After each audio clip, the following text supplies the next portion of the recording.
It's 1958. Detroit is loud, confident, almost arrogant. Tail fins slice the air like chrome-tipped shark fins. Every surface gleams. Every bumper blinds you in the sun. And under the hoods of America's cars, engines are getting bigger by the month. This is the golden age of the American automobile. Gasoline costs less than a quarter a gallon. Highways are stretching across the country like steel veins. And horsepower? Horsepower is king.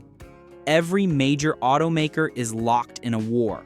Not a war of words, a war of cubic inches, a war of bragging rights, a war where second place means death. But buried inside Ford Motor Company, something is wrong. Because the engine Ford is about to release was supposed to change everything. It was supposed to rewrite the rules. It was supposed to put Ford back on top. Instead, it would be quietly forgotten. Most people have never heard of it, and if they have, they barely remember it. Ask any car enthusiast about legendary Ford engines, and you'll hear about the 427, the 428 Cobra Jet, the Boss 302, maybe even the Coyote. But mention the 352, you'll get blank stares, shrugged shoulders, maybe a vague nod from someone who once saw one in a junkyard. And yet, the truth is, the Ford 352 FE V8 wasn't just another engine. It was the foundation of an empire, and it nearly collapsed under its own weight before that empire could be built. What almost nobody knows is this. Without the 352, some of Ford's most legendary engines would never have existed. The racing dominance, the Le Mans victories, the street monsters that defined an era. All of it traces back to an engine that history pushed aside, misunderstood, and eventually erased from the spotlight. You think you know Ford V8 history? Not like this. Back in the mid-1950s, Ford had a problem. A big one. The kind of problem that keeps executives awake at night and makes engineers chain smoke through lunch breaks. Chevrolet's small block V8 had just detonated onto the scene like a bomb. Before 1955, Chevrolet was the boring brand, the safe choice, the car your grandmother drove to church. They were known for dependable six-cylinder engines that started every morning, but never made your heart beat faster. Then everything changed. Ed Cole and his team at Chevrolet unveiled a compact, lightweight V8 that seemed to break every rule. It was small. It was light. It made power that seemed impossible for its size. And it could rev it, Lord, could it rev? That small block weighed just over 500 pounds fully dressed. It used thin wall casting techniques borrowed from aircraft manufacturing. It had overhead valves positioned for maximum breathing. And it was cheap to produce. By 1957, Chevy was cranking out 283 cubic inches with Rochester fuel injection, claiming 1 horsepower per cubic inch. That magical 283 horsepower number. It became the holy grail, the benchmark, the number every manufacturer had to chase. And for Chevrolet, it was marketing gold. Ford's answer? The Y-Block V8. Strong, yes. The Y-Block had proven itself over several years. It was durable. Mechanics understood it. Customers trusted it. But it was heavy, cast iron from a different era. And it was running out of room to grow. The Y-Block's design limited how much displacement engineers could add. The block couldn't be bored much larger without the cylinder walls becoming dangerously thin. The deep skirt design that gave it strength also made it bulky. And the valve train was antiquated compared to what Chevrolet had achieved. Ford engineers knew it, executives knew it, dealers who were losing sales knew it, and racers who were getting embarrassed on Sunday knew it best of all. If Ford wanted to compete in NASCAR, drag racing, and the rapidly escalating horsepower wars, they needed something new, something bigger, something that could scale with the times. Something that could grow as demands increased. So they started over. Inside Ford's engineering buildings in Dearborn, Michigan, a new engine family was born. Teams worked long hours. Coffee pots never went cold, ashtrays overflowed, blueprints covered every surface. They called it the FE series. FE stood for Ford Edsel, because this engine would power everything from family sedans to luxury cruisers to trucks to station wagons, and eventually race cars that would become legends. The design philosophy was ambitious. Build an engine architecture that could span multiple displacements. Start modest, scale up when needed. Create a platform that could last a decade or more. The first of these engines was the 332 cubic inch V8. Solid, respectable, a proof of concept, but it was just the warm-up act, the opening band before the headliner, because sitting right behind it was the engine Ford truly believed in, the engine that was supposed to answer Chevrolet once and for all, the 352. On paper, it looked perfect, a 4-aero-inch bore, a 350-inch stroke. That added up to 352 cubic inches of cast iron ambition. The block itself was a marvel of mid-century foundry work. Deep skirts extended below the crankshaft centerline for rigidity. Main bearing caps were substantial. The deck surfaces were machined flat within thousandths of an inch. Compression ratios ranged from 8.9.1 in base trims for customers who wanted smooth, quiet cruising, to over 10.2.1 in performance versions for those who wanted their right foot to mean something. Horsepower figures varied wildly depending on carburation and application. In its mildest form, the 352 made around 235 horsepower. Respectable, civilized, enough to merge onto a highway without embarrassment, but with a 4-barrel carburetor, better cam timing, and higher compression, that number jumped to 300 horsepower. Some special versions pushed even higher. That was serious power in 1958. That was the kind of power that made grown men grin. Torque numbers were just as impressive. Around 380 pound-feet, delivered low and hard. Available almost from idle. The kind of torque that pushed heavy cars off the line like they'd been rear-ended by a freight train. The kind of torque that chirped rear tires without trying. Ford dropped the 352 into everything. Galaxies that families took on vacation. Fairlanes that salesmen drove to appointments. Thunderbirds that executives parked at country clubs. Even trucks that hauled loads across mountain passes. This engine was versatile. This engine was the future.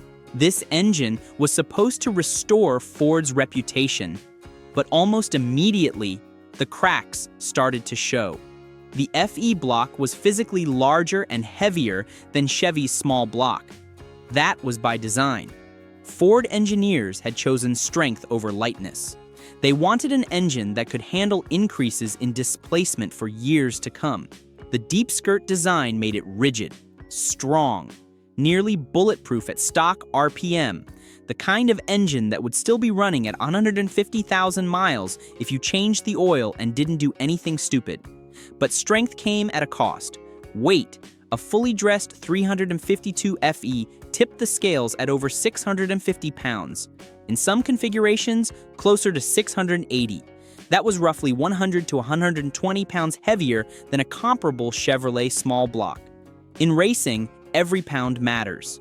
In handling, weight over the front axle creates understeer.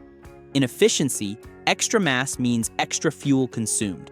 100 pounds might not sound like much, but spread that across a production run of hundreds of thousands of cars, and suddenly Chevrolet's advantage becomes enormous. Their cars felt lighter, quicker, more nimble in corners. Ford's felt planted, solid, but heavy. And then there was the oiling system. This is where the 352's troubles went from inconvenient to catastrophic. At normal RPM, the kind of RPM that regular drivers use every day, the 352 was fine. Smooth, reliable, quiet as a library. Oil pressure stayed where it belonged. Bearings stayed lubricated. Everything worked exactly as designed. But racers don't stay at normal RPM. Racers push engines to their limits. They hold the throttle wide open for minutes at a time. They ask machines to do things engineers never intended. Push the 352 past 5,500 RPM for extended periods, and something troubling happened. Oil pressure began to drop. Not dramatically at first, just a subtle sag on the gauge, easy to dismiss, easy to ignore, but keep pushing. and the sag became a collapse. Bearings started to show wear, connecting rod bearings especially. Pull apart a 352 that had been raced hard, and the bearings looked wrong, discolored, rough, showing heat patterns that shouldn't exist. In extreme cases, rod bearings came out looking scorched, like they'd been dragged across sandpaper, like they'd been held over an open flame. One NASCAR mechanic reportedly pulled apart a failed FE after a grueling race and said, "The bearings looked like charcoal briquettes. I've seen barbecues in better shape." The problem was simple, but brutal. Ford's engineers had designed the oiling system to route oil to the camshaft first, then the crankshaft.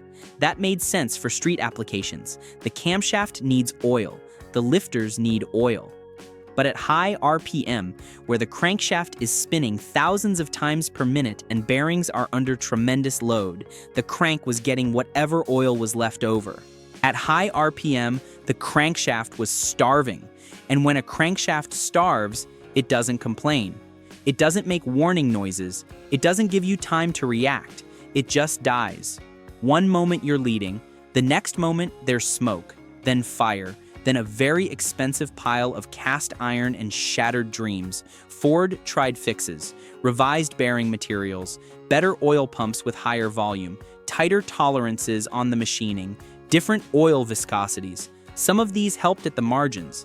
None of them solved the fundamental problem. The oil was going to the wrong place first. And the real solution? The one that would actually work? It hadn't been invented yet. While engineers fought those battles in Dearborn, pulling engines apart and studying failure patterns, the marketplace was already moving on. Chevrolet kept improving. Their small block got bigger, jumping to 327 cubic inches. It got more powerful. It got lighter through engineering refinements. Chrysler was watching too.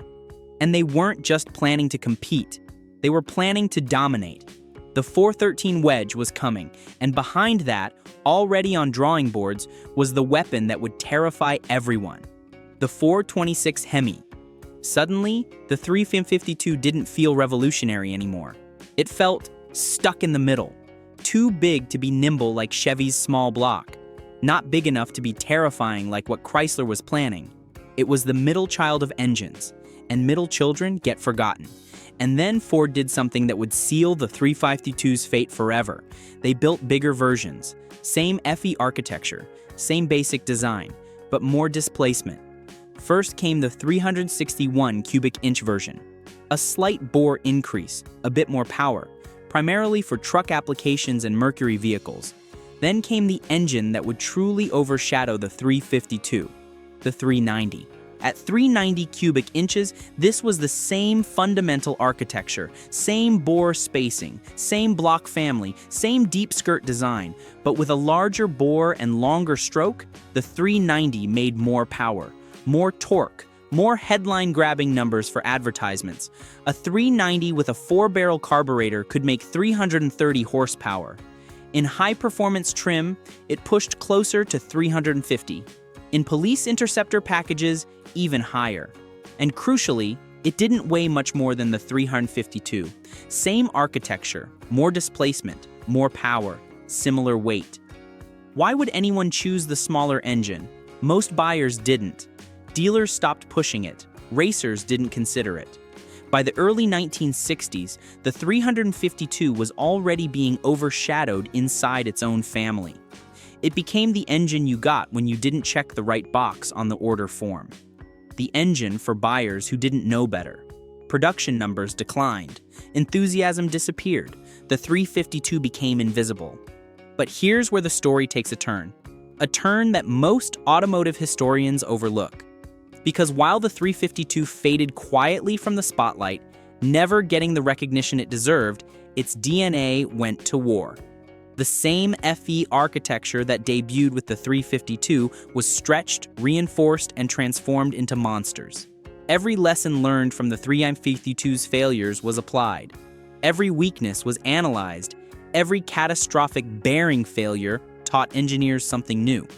The 406 arrived in 1962 with a 4.13-inch bore and 3.78-inch stroke. making 385 horsepower in street form and over 405 horsepower in race trim with multiple carburetors. It was fast, brutal, mean-looking with its chrome valve covers and special air cleaner, but it was also short-lived, a transitional engine, a stepping stone, because Ford's engineers weren't done yet. Then came the engine that would become legend, the 427. All 427 cubic inches of American cast iron fury. With a 4.23-inch bore and 3.78-inch stroke, the Ford 27FE was the ultimate evolution of the family that started with the 352. But it wasn't just bigger. It was fundamentally redesigned where it mattered most. Ford's engineers had finally solved the oiling problem, and they solved it the hard way. They cast a massive oil gallery along the side of the block, a dedicated channel that carried pressurized oil directly to where it was needed most. It fed the crankshaft first, everything else second. They called it the side oiler. That single change transformed the FE from fragile to legendary. No more starving crankshafts, no more charcoal briquette bearings, no more failures at high RPM. In race trim, these engines made over 500 horsepower. Some dyno pulls showed numbers closer to 550. Torque exceeded 480 pound-feet, and they could sustain 7,000 RPM for hours, not minutes. Hours. That was unheard of. That was race-winning durability. That architecture went on to dominate everywhere Ford competed. At Daytona, where stock cars circled the high banks at speeds that seemed suicidal, in drag racing, where quarter-mile times were measured in fractions of seconds, in endurance events where engines were supposed to die but Fords kept running. And then came the moment that cemented everything. Le Mans, France. Ford had been embarrassed there before, humiliated by Ferrari. A proposed purchase of Ferrari had fallen through, and Enzo Ferrari had publicly insulted Ford in the process. Henry Ford II wanted revenge, and he was willing to spend whatever it took to get it. The result was the GT40, low, wide, brutally fast, and powered by the 427 FE, the same engine family that started with the 352. The same basic architecture evolved to its ultimate form. For 24 hours, the GT40s circled the Circuit de la Sarthe. Over 3,000 miles of racing. Average speeds above 130 miles per hour. Pushing engines to limits that should have destroyed them. And when dawn broke on Sunday, 3 GT40s crossed the finish line. First, second, third. Ferrari had been crushed, and not a single Ford engine had failed. Every one of those engines, every piston and rod and bearing that survived that punishment owed its existence to the humble 352. The engine that taught Ford how to build. The engine that taught Ford how to fail. The engine that taught Ford how to fix their mistakes. Without the 352's oiling failures, there is no side oiler design. Without the 352's weight, there is no push to improve casting techniques. Without the 352's limitations, there is no understanding of what the FE family could become. But the 352 never got redemption. By the mid-1960s, emissions regulations were tightening. California led the way, and other states followed. Compression ratios dropped. Cam profiles softened. Horsepower numbers fell as engineers scrambled to meet new standards.